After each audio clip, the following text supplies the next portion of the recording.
Hey, tu foutais quoi? Bon, j'étais avec mon staff, on a été grailler un bout en ville. Ah. C'était cool. C'était bizarre. J'ai bouffé de la pizza toute la semaine, je voulais absolument changer. Et comme ils ont tous les trois dit qu'ils voulaient manger pizza, j'ai suivi. Eh ben, tu t'es pris un sacré effet de conformisme. Conformisme?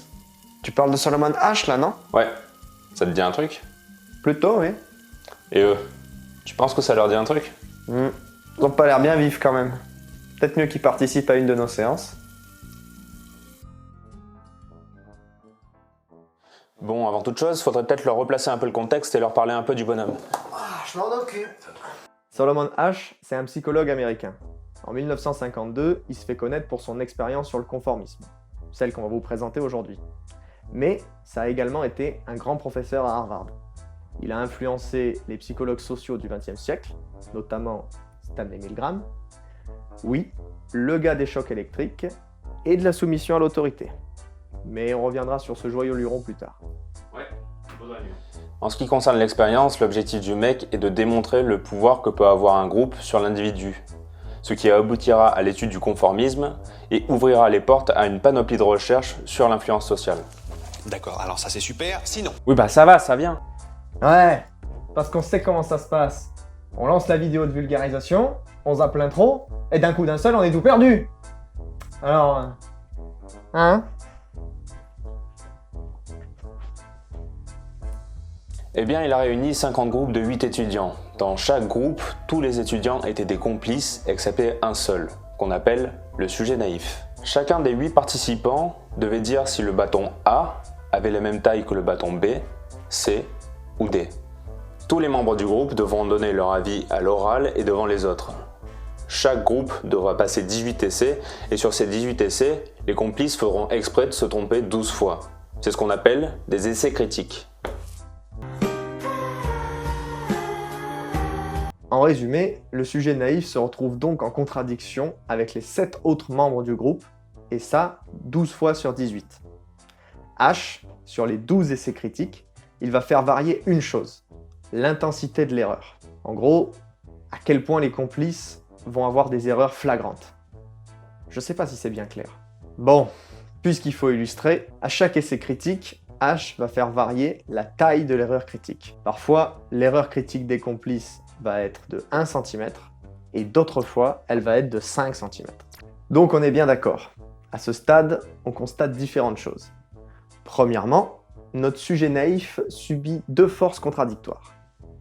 D'un côté, il a son expérience perceptive, ce qu'il voit de ses yeux vus, et de l'autre, il fait face à un groupe unanime qui fait bloc face à lui. Deuxièmement, le sujet naïf doit donner comme les autres un jugement public et donc se situer par rapport au groupe, que ce soit en accord ou en désaccord avec celui-ci. Enfin, l'expérience a un caractère contraignant. Le sujet naïf n'a accès à aucune autre source que celle présente dans l'expérience. Il peut regarder à droite, regarder à gauche. Nada, que dalle, pas de zob. Ensuite, qu'est-ce que H vient essayer de mesurer dans son expérience? Tout d'abord, il va mesurer le nombre d'erreurs critiques qu'ont fait les sujets. Puis, il va mesurer l'intensité de leurs erreurs. Oh, et n'oublie pas l'analyse du vécu des sujets naïfs. Et oui, parce qu'à la fin de l'expérience, H révèle l'entourloupe aux sujets naïfs et leur fait passer des entretiens individuels. Ça, c'est dans le but de comprendre pourquoi ils se sont opposés ou pourquoi est-ce qu'ils ont suivi le groupe.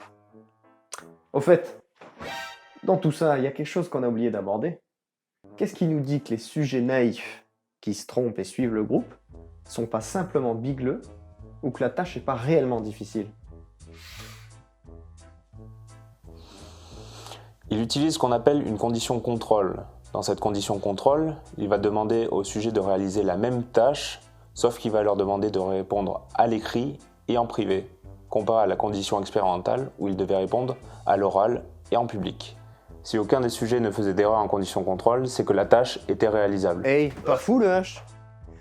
Évidemment, vous vous doutez bien qu'en condition contrôle, personne n'a fait d'erreur. Ce qui a permis d'éliminer les risques de pollution d'expérience sur la difficulté de la tâche et l'acuité visuelle des sujets. Et oui, si on avait les mêmes résultats en conditions contrôle et en conditions expérimentales, Vous vous doutez bien quand vous présenterez pas l'expérience. Je t'avais dit qu'ils avaient pas l'air bien vifs quand même. 1 sur 3 fait au moins une erreur sur les 12 essais critiques. On a donc des types qui tiennent à peu près debout en temps normal, mais qui se mettent à guidonner et voir flou dès qu'ils font face à un groupe qui fait bloc. Ces erreurs peuvent être identiques à celles du groupe ou aller dans le sens du groupe. Le deuxième cas compte aussi.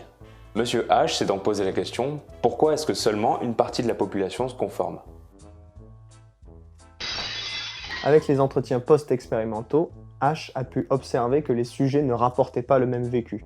Il a pu en conclure qu'en fonction de caractéristiques personnelles, ce qu'on appelle des variables intra-individuelles, les sujets orientaient leur comportement différemment.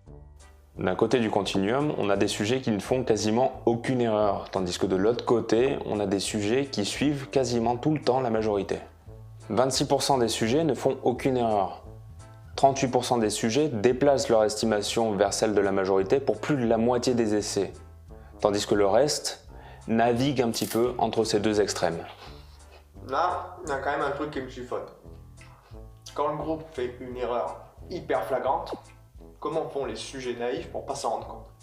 En fait, on remarque que plus la majorité est extrême dans son erreur, moins le sujet naïf se conforme. Mais il est aussi vrai que certains sujets continuent de se conformer malgré une erreur importante du groupe.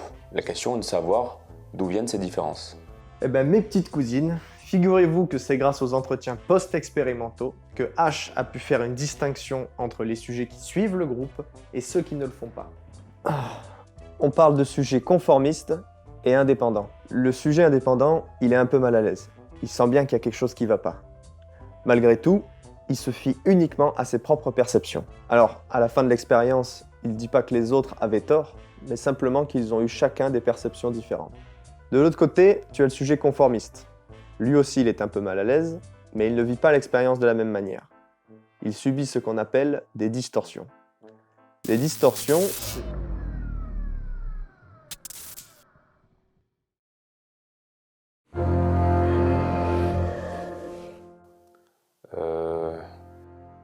c'est quoi ce traquenard? Messieurs, vous pouvez m'appeler Doc. Bienvenue dans le grand jeu de la distorsion.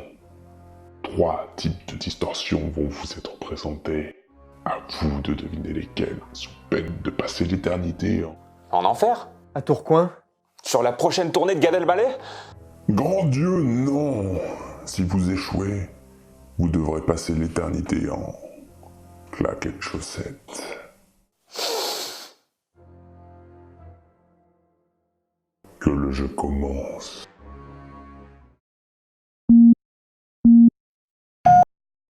Eh, c'est la A. Quoi? C'est pas le segment qui fait la même taille. Pourquoi qu'ils se gourent tous? Maintenant, de quoi t'as l'air si tu donnes la bonne réponse? Ça fait pas un peu lèche-pompe? Bon, bah, dans le doute, fonds-toi dans la masse, tu passeras entre les gouttes. La réponse A, oui. Ça, c'est la distorsion de l'action. Sa perception n'est pas modifiée, son opinion non plus, mais il donne quand même une mauvaise réponse qui va dans le sens du groupe, pour pas paraître déviant. C'est une bonne réponse. Distorsion suivante. Eh, c'est la A. Non, mais attends. Si ça se trouve, C'est la c'est A. moi qui ai la biglouche. La réponse A. Non, mais c'est sûr, je dois être en train d'halluciner. Oui, oui, la A. Là, c'est une distorsion de jugement. Le gars a toujours la bonne perception, mais il se dit qu'elle est fausse, donc il donne une mauvaise réponse. Et c'est une bonne réponse. Le score est serré, la pression est à son comble, la foule est en délire.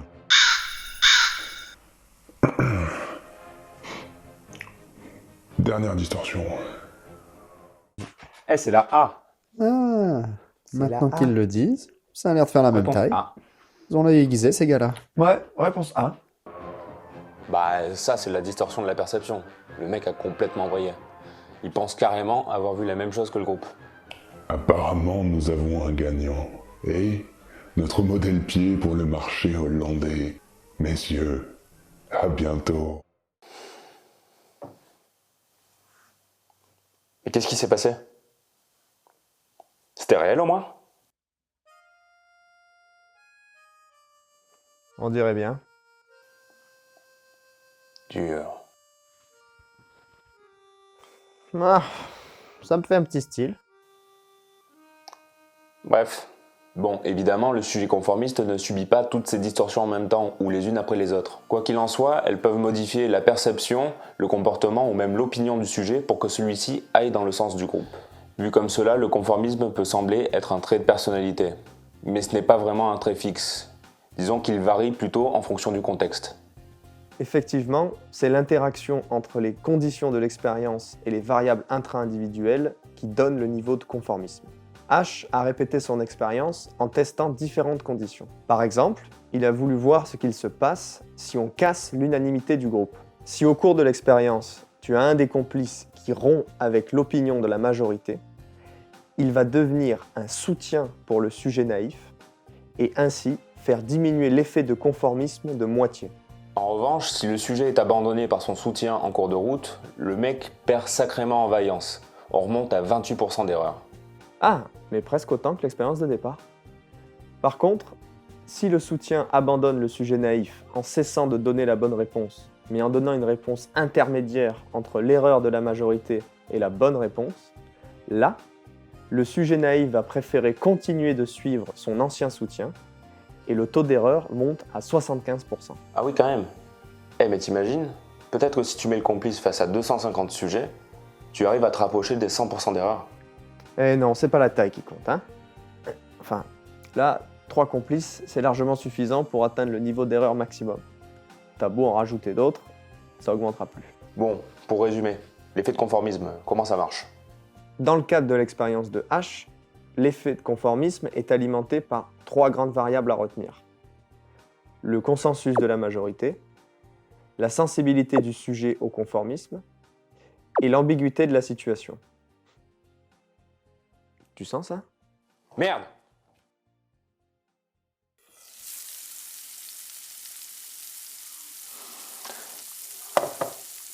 C'est de ta faute ça, tu sais? Au moins, on sait pourquoi j'ai accepté de manger des piles. Ouais. Tu sais ce qu'il te reste à faire? Commander des piles. Ouais, commander des pizzas.